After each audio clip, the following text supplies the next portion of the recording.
Alors nous voici dans le tuto de la trousse rectangulaire faite à partir des patrons prêts à couper vendus sur mon site. En voici une sur le thème de l'artisanat et c'est la même forme que l'on va obtenir ici sur celui-ci. Du coup, ce tuto vient en complément de celui de la pochette d'artiste pour réaliser la petite trousse amovible qui se trouve à l'intérieur. Dans le patron de la pochette d'artiste, vous avez donc le patron papier reprenant la même forme ici que vous devez reporter sur votre tissu pour le couper. Nous allons thermocoller notre trousse. Donc ici, j'ai déjà mis le thermocollant avant même de découper ma trousse. Comme ça, je suis sûre que le thermocollant est bien positionné et à la même taille que le tissu principal. Et vous aurez aussi besoin de votre doublure. Donc là, ce que je vais faire, je vais épingler mon tissu principal déjà thermocollé sur ma doublure et tout couper en même temps.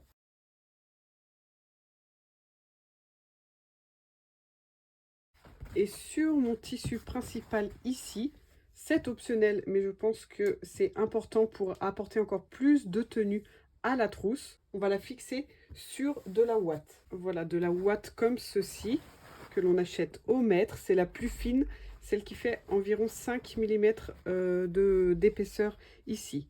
Donc là, je vais épingler ma trousse sur mon morceau de ouate et découper non pas pile à la taille de la trousse comme je viens de le faire avec le thermocollant dessous, mais je laisse bien une marge tout autour. Et donc là, je vais passer un fil juste de maintien tout autour de ma trousse, le plus près possible du bord. Voilà, par exemple, là, on ne va pas dépasser le dessin, on reste dans la partie blanche. Si vous reportez le patron sur votre propre tissu, voilà, faites cette couture de maintien à moins de 5 mm, environ 3 mm.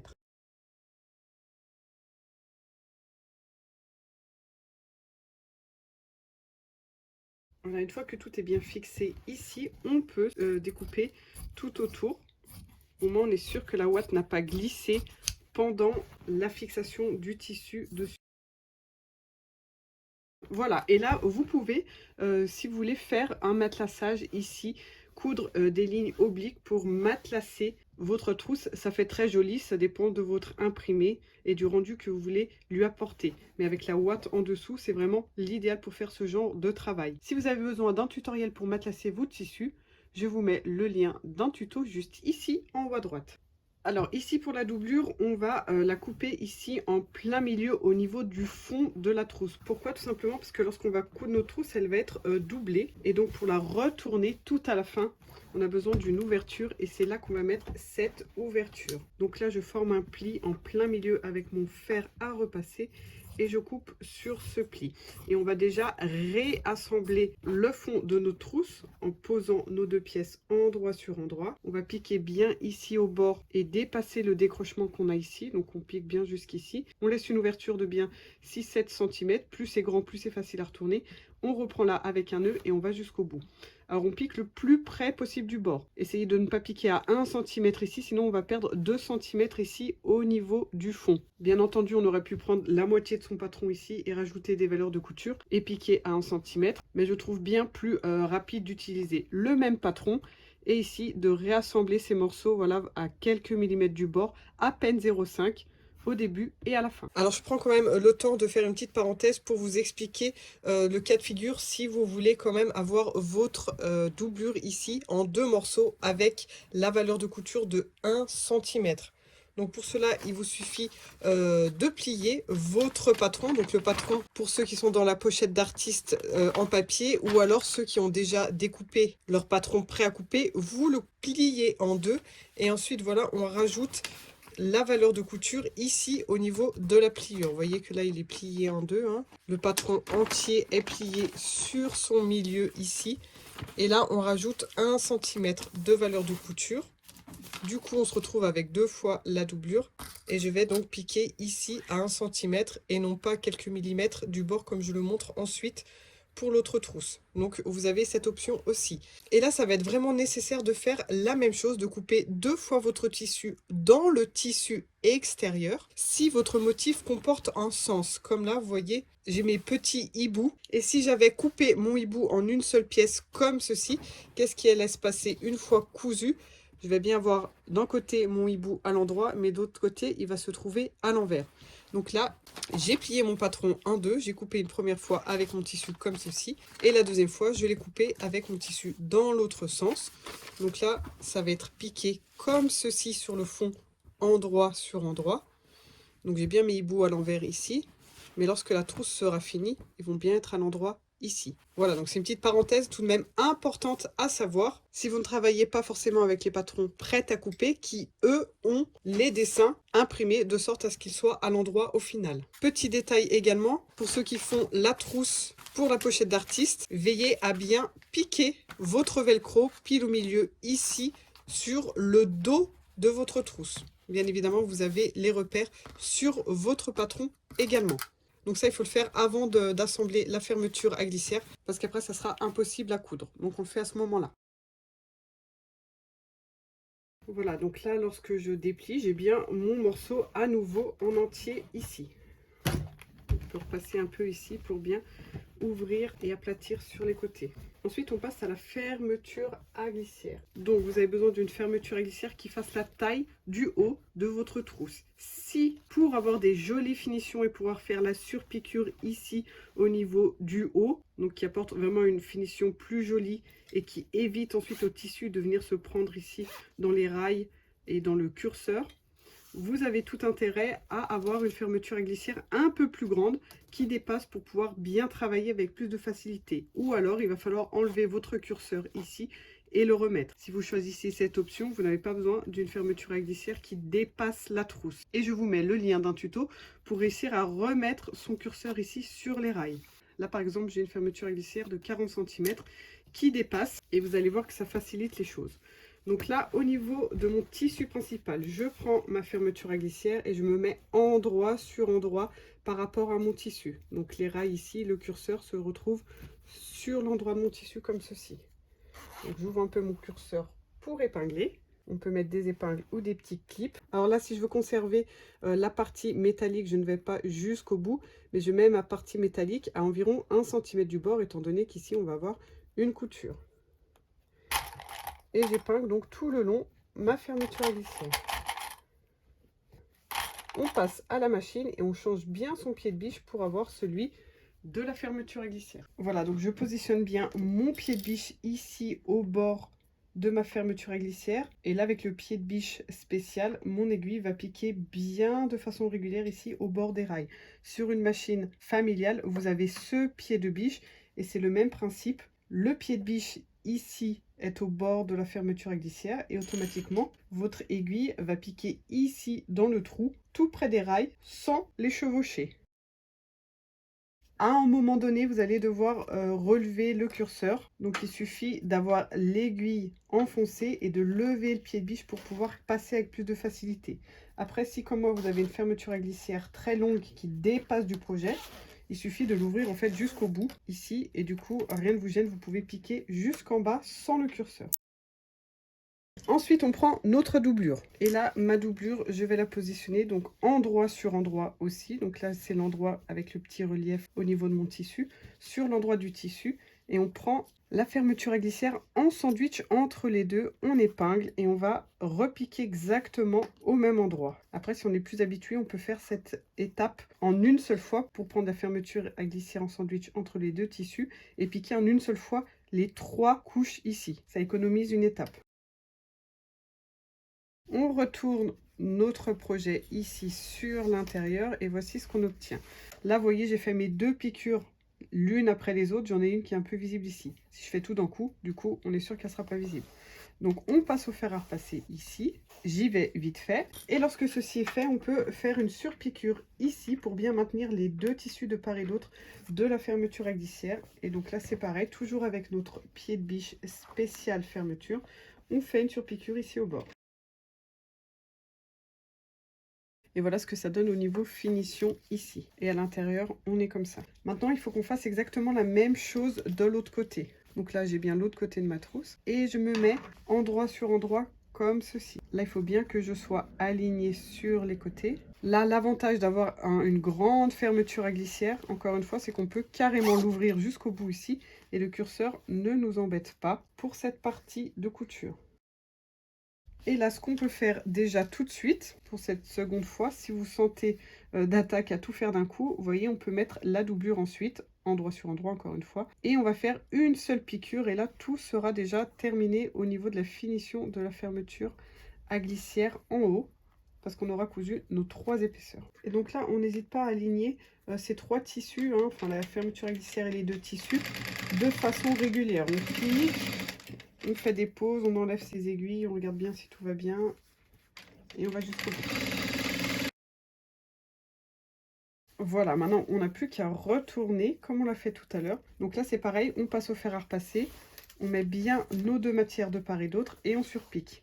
Et là vous voyez, le fait d'avoir fait tout d'un coup évite d'avoir une piqûre visible ici. Voilà, donc là c'est fait aussi, et vous voyez que quand on ferme, on a vraiment une finition tip top ici sur le dessus de la trousse. Et ça s'ouvre et ça se ferme vraiment avec facilité. Maintenant, on va préparer, ça c'est optionnel, mais c'est toujours mieux, les petites languettes qui vont se trouver ici sur les côtés et qui vont permettre de tenir la trousse, hein. Par exemple ici de ce côté, tenir la trousse pour ouvrir, et d'autre côté pour fermer. Ça aide fortement pour utiliser la fermeture à glissière, surtout les enfants, c'est pas toujours évident d'ouvrir sa petite trousse. Alors là, au niveau des languettes, moi j'ai pris la taille 8 cm de long sur 7 de large. Après, ça peut varier, à vous de voir si vous la voulez plus fine, plus large. Vous pouvez aussi utiliser une chute de ruban, de sangle ou de biais. Si vous le faites vous-même avec un morceau de tissu, on le plie une première fois sur le sens de la longueur. On marque bien au fer à repasser son pli. Et ensuite, un peu comme un biais, on rabat au niveau de la droite et de la gauche de 1 cm, comme ceci, des 2 côtés, et on vient fermer son tissu de la sorte. Et ensuite, on pique à droite et à gauche pour équilibrer, pour obtenir une languette comme celle-ci qu'on plie ensuite en 2 pour fixer à droite et à gauche de la trousse. On reprend donc notre trousse. J'explique pour la fermeture à glissière ici, ça n'a pas enregistré lorsque j'ai coupé le surplus de ma fermeture ici avec le curseur bien fermé. Attention, hein, s'il est ouvert, du coup on n'a plus le curseur sur les rails. Et là j'ai fait une petite piqûre pour éviter ensuite, si j'ouvre mon curseur, qu'il ne sort ici parce que tout est ouvert. Faites bien cette petite piqûre ici. Attention, cette piqûre doit être faite juste sur la fermeture à glissière et non pas sur tout le long ici, au risque de prendre la doublure avec comme ceci. Or, on veut ces 2 parties ici indépendantes et pas prises en couture ensemble. Maintenant, on va fixer nos languettes. Nos languettes viennent ici, donc sur le fond de la trousse, en plein milieu. Donc pour trouver le milieu, il suffit de plier le fond de la trousse en faisant correspondre ici le décrochement. Et ici, je fais un petit cran comme ceci pour obtenir comme un petit triangle. Et c'est ici que je vais fixer ma languette pile en face, en faisant juste une petite piqûre comme ça à quelques millimètres du bord pour maintenir ma languette en place. Et je fais la même chose en face. Alors on fixe bien, on fait bien un nœud pour être sûr qu'elle ne bouge pas. Voilà, donc on a bien nos 2 languettes ici de part et d'autre. Maintenant, on retourne notre trousse. On se met sur l'envers. On va commencer du côté où la fermeture à glissière est bloquée, elle est fermée comme ceci. Et là, on va se mettre endroit sur endroit au niveau du tissu principal. Donc logiquement, la fermeture à glissière ici doit se retrouver en plein milieu de votre languette et vos morceaux ici doivent correspondre au niveau des décrochements. Là, on a la doublure forcément qui est prise au niveau de la fermeture à glissière, mais ici elle est complètement indépendante et il ne faut pas qu'elle vienne ici sur le tissu, elle est séparée. Et là on va piquer du bord jusqu'ici au maximum où l'on peut piquer au niveau de la fermeture à glissière, c'est-à-dire là où on a fait notre surpiqûre pour fixer la doublure avec la fermeture à glissière et le tissu extérieur. Donc là, à ce niveau-là, que l'on peut voir de ce côté ici, on pique du bord jusqu'à 1 cm ici. On fait bien un nœud ici, on arrête, on coupe nos fils et on recommence de l'autre côté. Donc ici, au niveau de notre couture, jusqu'au bord, avec des nœuds à chaque fois. Voilà, une fois que c'est fait ici, je fais la même chose de l'autre côté. Attention, de l'autre côté, la petite difficulté, c'est que la fermeture à glissière n'est pas fermée et on ne peut pas la fermer, sinon notre curseur qui va venir jusqu'ici va nous gêner. Du coup, on est obligé de très bien épingler pour faire en sorte que la fermeture à glissière soit fermée ici. Et là, c'est pareil, je ne prends pas la doublure, je pique exactement comme tout à l'heure. Voilà, après tout ce qui dépasse ici, hein, on peut le couper pour que ça soit tout bien aligné. Maintenant, on va faire la même chose avec la doublure. C'est-à-dire que ici, j'ai ma doublure sur doublure. Je vais coudre cette doublure sans prendre le tissu principal. Donc, c'est vraiment le même principe que tout à l'heure. Là, notre couture qui forme le fond doit se trouver pile en face de la fermeture à glissière. Je vais piquer du bord jusqu'à ma couture de fermeture, j'arrête, je fais un nœud et je reprends de l'autre côté. Voilà ce que ça donne et je fais pareil ici. Et après on coupe bien tous ces petits fils là pour avoir un travail bien propre. Et on fait pareil ici de l'autre côté, à l'endroit où la fermeture à glissière est vraiment fermée. Alors voilà ce qu'on obtient, on a bien la doublure ici fixée d'un côté et le tissu principal de l'autre. Alors après, évidemment, vous allez me dire, ici, c'est pas fixé, du coup, la doublure avec mon tissu principal, je vais avoir un trou. Donc, une fois que c'est cousu de part et d'autre ici, et donc bien indépendant, maintenant, il va quand même falloir fermer ici, faire une petite piqûre, pile où il y a la fermeture à glissière. Et là, on prend vraiment tout ensemble, les deux couches de doublure, la fermeture à glissière, les deux couches de tissu principal. Donc là, je prends tout en même temps, juste à l'endroit de la fermeture à glissière. Et je fais bien un nœud. Évidemment, il ne faut pas aller jusqu'au bout. Sinon, tout ce travail qu'on a fait pour avoir la doublure et le tissu extérieur indépendant ne servira plus à rien. Et on fait la même chose ici en face. Voilà, maintenant on va créer le fond de nos trousses. Donc on va refermer tous les petites bouches qui se forment ici. Donc là, on a celle de la doublure. Donc il y en a 4 en tout, hein, 2 de chaque côté. C'est ce qui va former notre fond rectangulaire. Donc là, à 1 cm, je pique. Je fais la même chose de l'autre côté ici. Donc là, j'ai fait un côté de la doublure, je fais pareil avec mon tissu principal. Exactement la même chose. Voilà, donc là j'ai fait un côté, je fais la même chose ici. Voilà, donc là j'ai tous mes fonds de fait, que ce soit doublure ou tissu principal, indépendamment. On coupe bien tous nos petits fils de nœuds, parce qu'il y en a de partout du coup, vu qu'il y a beaucoup de petites coutures de chaque côté de la trousse. Et là, grâce à mon ouverture, on retourne toute la trousse sur l'endroit. On vérifie que tout soit bien passé, que tout soit joli. On pousse dans les angles. Alors bien les angles du tissu principal et les angles de la doublure en même temps. Et on voit à l'intérieur ici qu'on n'a rien de visible au niveau des coutures. Les petites languettes donc, qui servent à aider à ouvrir et fermer en les tenant. Et si tout va bien et qu'on est satisfait de sa trousse, on n'a plus qu'à fermer ici tout au fond. Alors là, on peut faire une couture à la main, une couture invisible. Je vous mets un tuto très détaillé à ce propos ici en haut à droite de l'écran. Et sinon, on peut refermer à la machine avec une mini surpiqûre bien au bord ici. Alors de préférence avec un fil de la même couleur que votre tissu. Moi, je vais rester comme ça en blanc, c'est juste pour une question de gain de temps. Mais voilà, si vous faites de la vente, quand même, essayez de changer votre fil de couleur. Faites ce que je dis, faites pas ce que je fais. Voilà, donc ça reste quand même très discret. C'est au fond de la trousse ici. Voilà, donc là, on peut dire que notre trousse est terminée. Et au niveau des matières qu'on a mis à l'intérieur, que ce soit le thermocollant ou la ouate, permettent une bonne tenue comme ceci à la trousse et d'avoir une forme bien rectangulaire. J'espère que vous avez apprécié ce tuto et qu'il va bien pouvoir vous servir pour réaliser vos trousses au patron prêt à couper ou bien votre trousse pour votre pochette d'artiste ou autre. Et n'oubliez pas de mettre un petit like sur cette vidéo, un petit commentaire, ça fait toujours plaisir. Et abonnez-vous bien si ce n'est pas encore fait. À bientôt avec de nouveaux tutos couture.